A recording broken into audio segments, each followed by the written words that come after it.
We're back at Bridging the Gap, and I'm joined by Johnny Nunez. Hey, this Korean the Club for Done. I'm Sean Prez. and I'm Armani Wide. Sean Pecos. I ain't doing the head jerk like you did. It's Rob Markman, and you're watching Bridging the Gap. Welcome back to another day in the Elajas era. I'm your host of the most, Taylor Elajas. You doing good? I'm doing pretty good. But are you doing good though? I'm doing good. Oh, see, Daddy, you're doing pretty damn good. But, ladies and gentlemen, my name is Taylor Elajas. We're here at Bridging the Gap, and I am joined by Rileyy Lanez. yes, Rileyy Lanez. And we're not talking bowling pins. I'm honestly not that good at bowling, but that has nothing to do with anything we're talking about right now. We're here with Rileyy Lanez. Why don't you go ahead and let the people know who you are and what you do? Well, I'm a singer from the Bronx, New York, upcoming singer. I'm an artist. I sing R&B music. I make R&B music, created. Yeah, I'm a singer. Yes, you know what I'm saying? I heard all the dead ass and Tim's in your voice and intonations. Gotta love it. But Miss Rileyy Lanez, being from the BX, we aim with the BS. How was that experience for you growing up, trying to be in the creative field, being from the BX of New York? I mean, being from the BX, it was low-key, it was lit. You know, the Bronx, it's New York, it's lit. But it was rough certain times, but I cope with it. I put it in my music, so. Yes. She is only rolling strikes. We only get spares here and there, but strikes are only what we wish to accomplish here in life. But being that you are from the BX dead ass year, please, can you provide us with 3 misconceptions about the Bronx?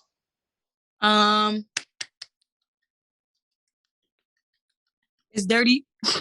People be saying the Bronx is dirty. Is that not? But that's really all I can think of. Like, people be saying people mean, but New York people, we gotta have aggressive tone. But yes. And they be saying that it's ghetto. It's not ghetto. We chilling. Yes. Gotta lower the damn tone. We with it all. But Miss Rileyy Lanez, you are a singer. So why don't you go ahead and let us know when you actually started to get into the singing realm? I mean, music always been my passion, but I started singing like seriously when I was like 9 years old, Ever since then it was just vocal classes, performances here and there, little spots. So yeah, I was like 9. Gotcha. So you just came straight out the womb hitting high notes, or was it the vocal training and lessons that really perfected your voice and mastered your craft? I came out the womb with the voice. The voice. Straight in the hands. She's singing high notes, A, B, C, D, E, F, G's. That's a fact. Yes, gotta love it. But being that you are from New York, are there any New York singers that you grew up listening to and engaging with that made you say, you know what, I actually think I can do this singing stuff because I like her and she sounds kind of good and I kind of sound like her too? So who is it that you listen to growing up? Mary J. Blige, Alicia Keys. Yo, I'm telling you, when I was younger, my mother used to always play their music. And ever since then, it was just like, yo, I want to be like them. I want to be on stage. I want to be doing R&B, making R&B music and stuff like that. So it's just like, it was my inspirations, I was looking up to them. Yes.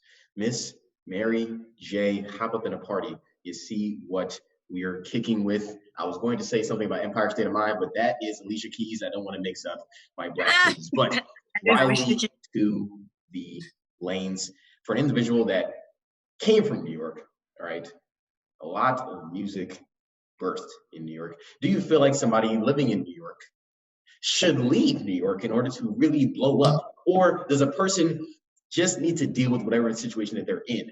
Or should they leave and go to an even bigger market? I mean, I'm still in New York, so I feel like you don't have to leave New York to like really like get out there.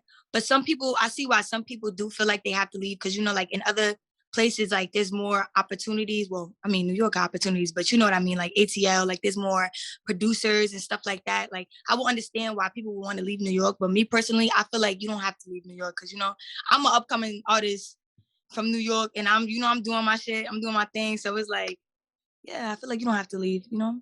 If you really want it, anywhere you at, you can make it, so. Yes.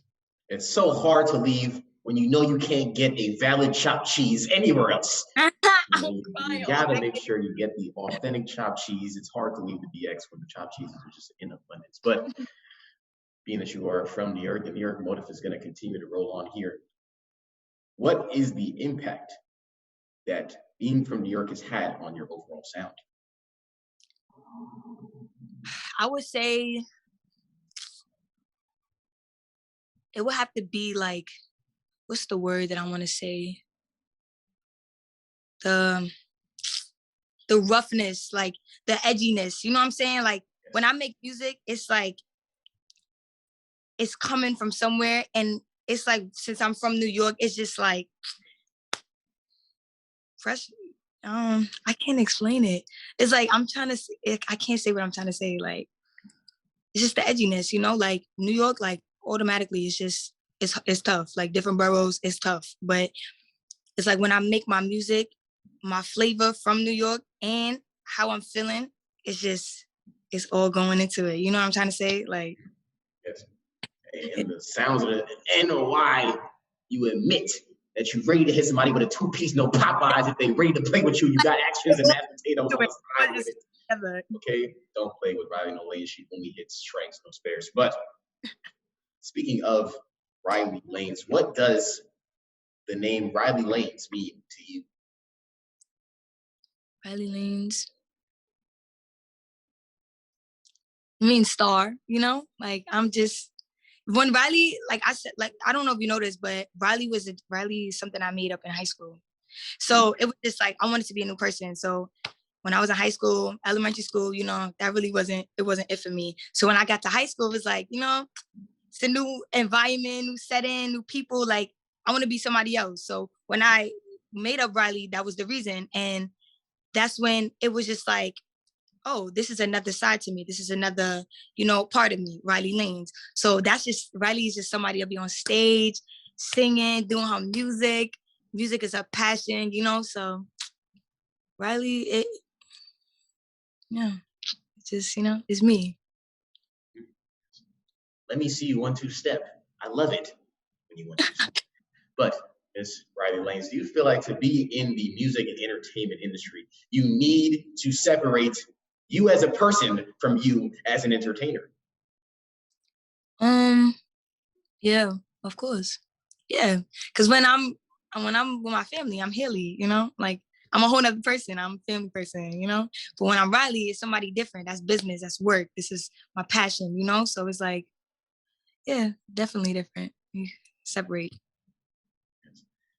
When she's not Rileyy, we only eating chopped cheeses, but at Rileyy Lanez, you know what I'm saying? We might get a Caesar salad with a side of chicken. Make sure the chicken's not cold. Cold chicken tastes honestly pretty disgusting. But Miss Rileyy Lanez, growing up and establishing yourself in the music industry, how big of a role did social media have on your rise? It played a big part, actually, because when I started singing actually before Instagram. It was Facebook, and I made my very first cover on Facebook. So when that took off, it was like, oh, you know, like people from different countries, states, places, all over, like, you know, they listened to me sing. So it was like, I started making my videos, and then that's when like the followers, supporters started coming in, the views, the likes, opportunities. So I feel like it definitely does play a big part, you know? Media definitely does. So it did for me. For all the youth them out there that don't know about the Facebooks and think that Facebook is for old people, why don't you go ahead and dive into what that was like for you coming up in that Facebook era before Instagram is really even popping like that? A lot of people did actually come up in the Facebook era. So Yeah. why don't you go ahead and, you know, give us a little bit of information on that? I mean, it's crazy because coming up on Facebook, it's actually harder than Instagram. It's way harder because, you know, like you only have a certain amount of followers on it's Facebook. So it was like, but when I started making my videos and people started sharing it and loving it, it was just like, wow, like I've just built like a little platform for myself on Facebook. Like, you know, let me continue with it. Like, let me give them what they want, you know, like, so yeah, Facebook is real different from Instagram. When I got on Instagram, that was just, it just took off. So. The book was full of fight videos and Rileyy Lanez covers. Make sure you even go tap back into it to see what Rileyy Lanez was up to back in his day. But for an individual that is making music that thinks that they can be young boy and drop once every 3 months on Instagram and not have to be active, why don't you go ahead and let them know what it really is like for an upcoming artist using social media, and if you feel like that's something they actually need to utilize, or if maybe they can tail back and be more like a Kendrick or a J. Cole. Why don't you go and let them know what the real deal is in real life reality? I'm sorry, I did not hear your question. I got you. I'm gonna run it back for you. So for an artist that thinks that they don't have to post at all and they can still make an impact, what is that advice you would give to them, whether it be actually, maybe you don't have to post that much, or you actually should be active on social media? Wow. I mean, it's like when you're active, it's like your audience is engaged. They know every move that you make, what you're doing, you know what I'm saying? But like, I feel like sometimes when you take a break from the media, it's like sometimes you lose like their interest, like you lose their, you know what I'm saying? So it's like, it's kind of hard to battle it. Like sometimes you might get away with not being on social media every day, but people, they still show you that type of love. But sometimes it's like, you get off the media, it's like, oh, she's not posting. Like, oh, I'm not.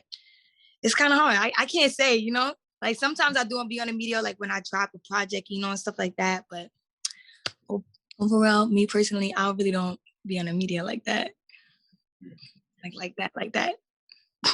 How people be on the media. So why do you feel as if that's something that you don't need to do? So it seems like you're on that side of where you don't need to be that active. So why don't you go ahead and speak to that people that think they need to be active? Why you feel it's better for you to not be as active? Just take a break, like on the media, you see a lot of stuff. Like it's just either fights or a problem here. Like it's just, sometimes it's always good to just take a step back, especially for artists, like sometimes it's good to just take a step back and, and just breathe.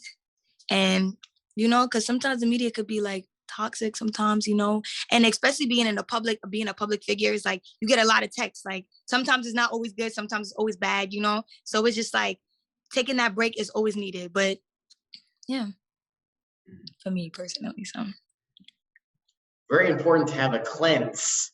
Yeah, cleanse yourself. Very important to have a cleanse, especially in your colon. I know all of you guys are probably constipated. Make sure you drink some detox tea and, flush out the body. You actually should drink some detox tea every 3 months. Good tip for you. But, Ms. Rileyy Lanez, when do you feel like you made that next level jump to where you like, what, I'm in the music industry? When record labels was looking at me and I got signed to Columbia, that was just like a big footstep in the door, So it's just like, wow, like record labels is looking at me like I'm record label worthy, like my voice, like I got big people, looking into my page and invested, So it was just like, when I got signed, I was just like, wow, like that was a big step for me. I just, I started off on covers, so it was just like, now I'm making songs, like real songs, my songs that I create in the studio. So that was just a big step. How long would you say it took you from when you really started to put yourself out there to when you got signed? I started making covers, I think either freshman year or sophomore year of my high school. So it took like a couple, like maybe a year or two. Yeah. Because I was a senior year. Yeah, it was a year or two. Yeah, so I was. Yes. 469 days, maybe. I don't know. I wasn't that good at math or but something in that lines. But when it comes to you signing to Columbia, okay, how long did that take you? Was it Columbia on the phone? You like, oh yes, give me the deal now. Or was it like let's shop it around a little bit? What was the vibes when you started getting record label deals hitting you on? At first, it was like, I'm shopping around, like, let me see. But when Columbia reached out to me, like, it was just like like Columbia Records, they reaching out to me. Like, it was like, and I seen and not to mention, like, I seen a lot of artists that I grew up listening to, like Beyonce, Adele. Some of my favorite artists was signed to that record label. So it was just like I want to go to this one, you know. I wanna hop on this record label. So yeah. If you like it, then you gotta put a ring on it. And the marriage was not annulled. It was made quite secure. But Miss Rileyy Lanez, for all the people out there, because it's a big thing right now, talking about every artist should be independent. Make sure you spend all your own dollars and invest in your career, or else you're not gonna own nothing. So, being that you're a person signed to a record label, why don't you go ahead and give them the other side of the coin? Let them know what it's really like being signed to a label, since everyone makes it seem like it's actually you're being controlled by demons. What's going on? Being signed to a label, I would say you definitely have more hands-on like your talent, you know. I would say you have more support, like, you know, like you got people in the digital team, people working in, you know, media, behind the scenes, people getting you opportunities and stuff like that, deals. So it's like you really got like a lot of hands on, but you know, it's helpful, and you know, so you know. Clean up, everybody, do your share. No worry. But Miss Rileyy Lanez, kind of sticking in that same little motif and having people work for you instead of you just having to work for yourself. The initial time I heard of you and your music was you being featured on Lil Tjay's album. So how was that experience working with Lil Tjay and being on that album that I believe is now platinum? It was dope, like, especially like he from the Bronx, like, you know, like I said, like when I be seeing people like coming from the Bronx, it's like, wow, you know, applaud to you for a fact. Like, so it was a bonus that he was from the Bronx too. Like, we low-key related on some ways. And then it was just like, I was listening to his music. So it was like, it's crazy that I'm on a song with you now. Like, you know, I was just listening to you in my room. Like, now I'm on a song with you. But it was a dope experience. Like, it was real dope. Like, when we performed and everything, it was real dope. We actually performed at PlayStation Theater. It was dope. Like, it was crowded. Like, it was mad people there. But yeah, it was a good experience.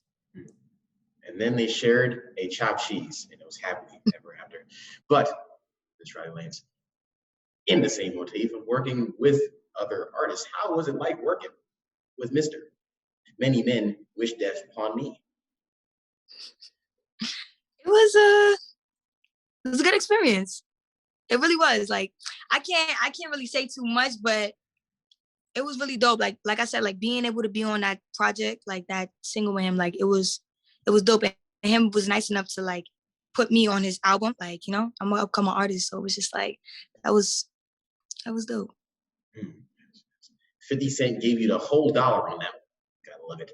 But switching the gears up. Sorry.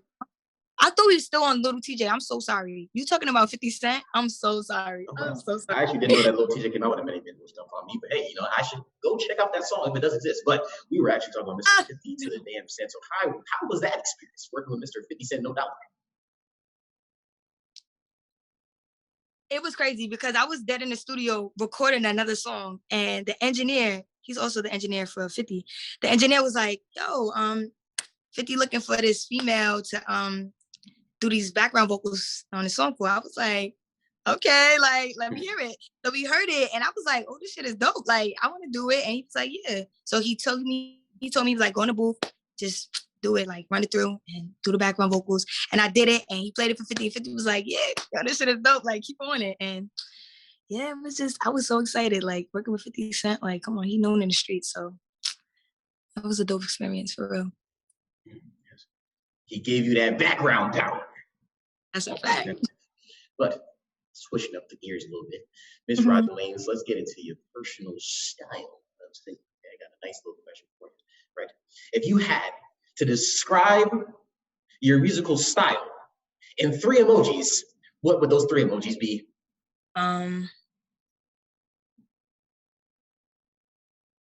It will have to be, damn. 3 emojis. Fire emoji. Music's fire. It would have to be strong emoji, cause the stuff that I talked about, you know, like some people might not talk about it, but I was able to write it down, you know. And it would have to be I'll just say the music note, cause you know it's good music. So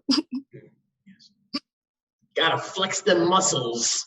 No Popeye's the Sailor Man, but we sticking with the musical style motif again. Can you please give me a Mount Rushmore of your musical influences? oh snap. Like I said before, Alicia Keys, Mary J. Blige, Keisha Cole, Ashanti, she dope too. Let me see. Yeah, I got old people too, like back in the days, like Ella Fitzgerald, Aretha Franklin, like it's a lot of people. Like I could really give you a whole list, but we're gonna be sitting here for mad long. But it's a lot of people. Respek. But Rileyy to the lanes. I actually was surprised you didn't say Miss Fantasia, because judging by the song that you dropped recently, When I See You, Lamont song, can you please dive into the influence of Fantasia on that song or in your career in general?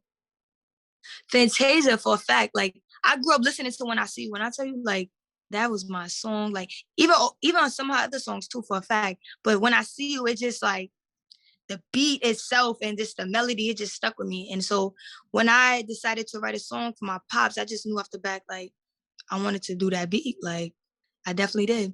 And yeah, Fantasia, I love Fantasia. I grew up on Fantasia too. Like, so dope. Makes you want to go straight to the Yankee Stadium with a backwards Yankee hat and hit a two-step. No cap. But, Miss Rileyy Lanez, okay? I want you to think very hard on this because we're going to talk about a book. All right, a book based on your life, a New York Times bestseller, because that's the only thing we do is bestsellers. Okay, so you're going to have a New York Times bestseller written about your life. What's the name of that book going to be?